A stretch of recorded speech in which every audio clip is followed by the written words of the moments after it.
Hello, everyone, and welcome. I'm Aaron St. Denis at FF Mad Scientist. That is Jesse Moeller at JMoeller05, and this is the Fantasy Football Universe.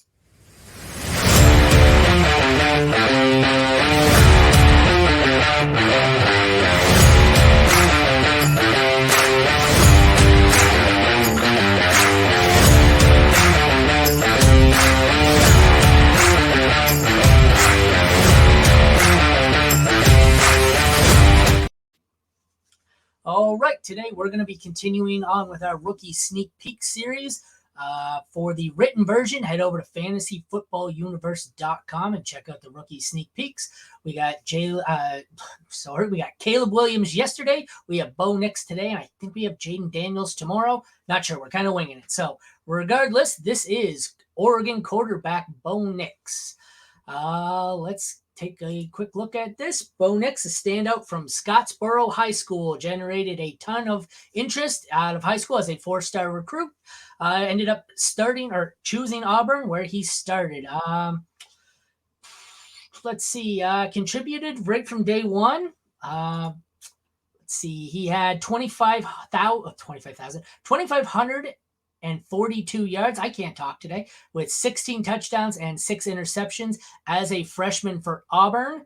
125 QB rating in his second year at Auburn. As a sophomore, 2,415 yards with 12 and 7 touchdown interception.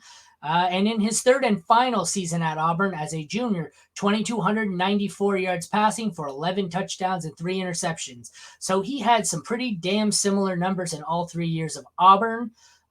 In 2022, as a senior, he transferred to Oregon, where he played in 13 games, throwing for 3,593 passing yards, 29 touchdowns, and 7 interceptions, bumping up to a 165.7 QB rating. The college must grade different than they do. It's a weird format. Like, because is it 156.3 perfect in the NFL? Yeah, it's like 150. I think it's 158.3. But yeah, you're right. It's drastic. Yeah, I look at it like that's pretty damn high. Anyways, in his final year of Oregon as a senior, he exploded even further for 4,508 passing yards, 45 touchdowns, and only 3 interceptions, all career bests. I don't know. I'm not sure what to say here.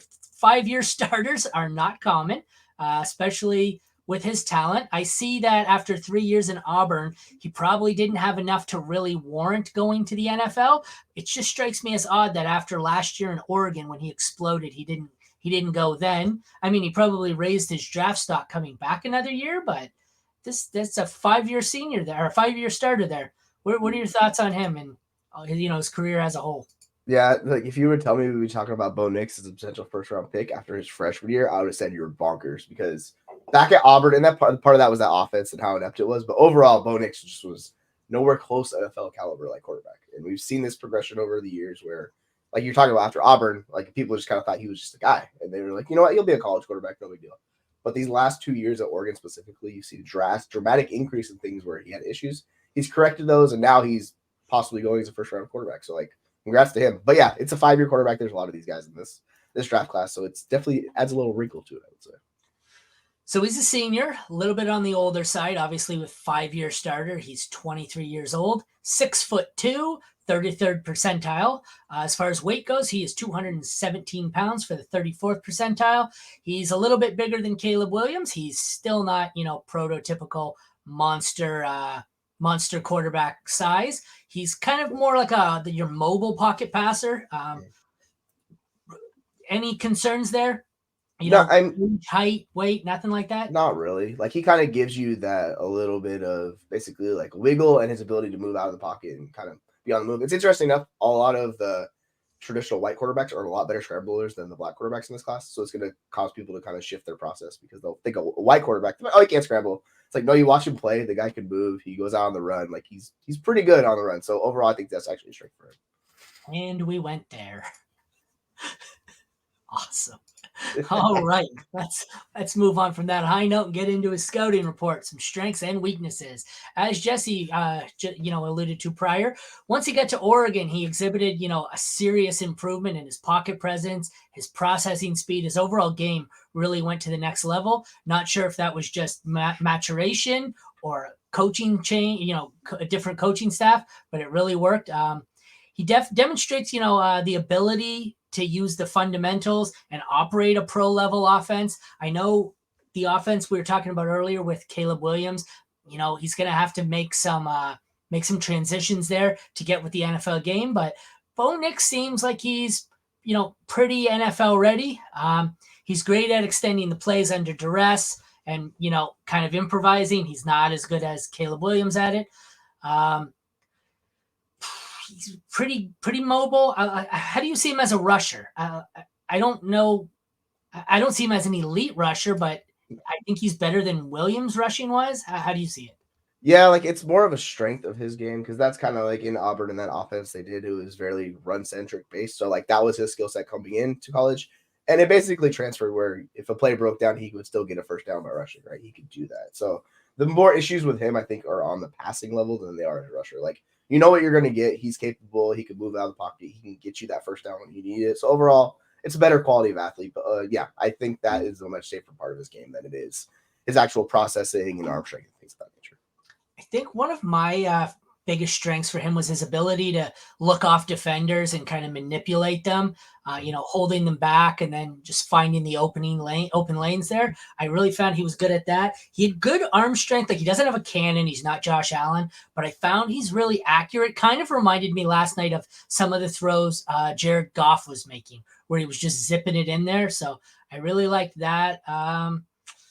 Let's see. Yeah. I don't know. What else do you have to add? I'm, kind of just thinking through some of the film, watching a couple of videos. What do you have to say? Not your kid. Yeah, my kid. Excuse me for a second. Yeah, I overall like I'm more interested in him than I thought I would be. Yeah, exactly. Just give me a second. Hold on. All right, it's all right. When he has the pocket breakdown around him, he's still manages to demonstrate great ability to internalize it and keep mentally processing everything. He's good at progressing through his reads. He's very agile and quick when he's acting as a rusher and a ball carrier. He's good at making them miss. I don't know if he necessarily qualifies to me as a dual threat quarterback, more as someone where the rushing game will allow him an additional upside, but he's not the Justin Fields, Josh Allen type. I'm trying to think of a quarterback that offers similar upside and skill set. Kind of like I see CJ Stroud kind of in that way where Stroud can run with the ball, but it's not his primary skill set. Yeah, it's like him and Jordan Love type where they can run okay, if they maybe want Jordan to. Love was, I always hate doing the comps off. Yeah, it's tough. The freshest thing in my mind was last night's game. So my initial comp for everyone is either Matt Stafford or Jared Goff because it's what I've seen. And so everything he does is, it's like Jared Goff. But I'm kind of on Detroit Lions high. So today every player is Jared Goff for me. So. Yeah, he's definitely not that talented of a passer with those guys. But it's a work in progress for him. Like he has some talent, but you got a ways to go before you're fully confident throwing the entire playbook out. All right. Well, you deal with your kid. We'll go on to some weaknesses. We've got, Nix grew and improved in his time, after moving to Oregon, but he's still inconsistent at times and has issues with his footwork I've seen that can really cause him to be erratic at times. So that's not necessarily awesome. He also, one thing that I've heard a lot of people, I haven't watched, I'm not a huge film guy. I haven't watched every single play of them. But one thing I did notice, and one thing a lot of people have said to me is he relies heavily, he's under center. He's looking this way. He's looking for cues. He's in the shotgun. He's looking for cues from the sidelines. It's not him. He's not sitting there reading a defense and calling out audibles. It's, hey, okay, I'm audibling this. Okay. He's like, I don't know if he's going to be able to be one of those quarterbacks who's going to be able to operate his own offense. He seems like he's going to need to be literally one of those guys where, you see some of the quarterbacks where the coach sends him out there and it's audible, we trust you, do whatever. And then the others where it's, He doesn't have the ability to audible. We do not let him audible. You stick to the fucking game plan. And I worry Bo Nix is going to be that quarterback where it's, get out there and the coaches are going to tell him what to do. He is set on it and, he doesn't deviate from the game plan. So what are your thoughts on that? Yeah, and like that's the terrifying aspect because he is a fifth-year senior. Yeah. So if you're a fifth-year senior, you want those guys to step in the league and step in right away. But the fact he's going to be basically 24 when he enters the league, it's kind of it's a giant question mark with him, right? So I think Dan Lanning's offense. Oh, no, go ahead. Sorry, 5 years, you would think he'd be better at pre-snap processing than that. That kind of scares me. Yeah, I think Oregon's offense did a great job of like kind of hiding his issues, and they really accentuated his strengths. So I think pairing him with Lanning in Oregon, like that was a perfect fit for him. And his stock is skyrocketed since then. All right. Where do you expect him to go in the draft, and who do you think is the best fit for him? This is tough. Like, I don't see him falling, like going in the top 15. Like, there's just too much risk with him. And like this will get into like Penix and those guys, these fifth-year seniors who took a while to break out. They were not consistent. So you're talking about a back-end team, or maybe it's someone like Tampa Bay, or a situation where it's a team that needs like another quarterback, where you get into these issues of, well, maybe we can make this guy work, But like the issue with the later in the draft, is you look at all these teams, is they're pretty set at quarterback. I think the one that jumps out is Pittsburgh besides them. Where if they want to take the risk. Yeah, like those are the two. I was looking, I'm trying to figure it because I'm on the website for which pick. So I seen Cynthia's 18, and then I'm going Pittsburgh, and I'm scrolling up trying to figure out, what does Pittsburgh have, 22? What is that? Yeah, they're 21. Oh, it's not set. It's not set. Playoffs. Sorry. I'm sitting there, I'm going, why does it say PL? There's no number. Because they're a playoff team. I forgot Pittsburgh made the playoffs. But that was my first guess, too. Or my first thought was Pittsburgh. Because I think it's clear they're moving on from Kenny Pickett, right? I would assume so. And I think like, or he could be like an early day 2 pick like Will Levis last year, where a team jumps up into the early second round and grabs him. So that seems the more likely scenario. And that was one. Washington has the number 2 overall pick. They're not using it on him. I don't have the complete list of picks on me, but should they be picking number 2 in the second round, I think that might not be a terrible spot for him. Same can be said of the Patriots at 3. If they have the 3rd pick in the second round, they could also use a quarterback, or Arizona could take him at the 4th pick. But I think if he were to go in the first round, I think it's in the late first round, early 20s maybe, depending on where Pittsburgh drafts, and I think Pittsburgh is my preferred spot for him.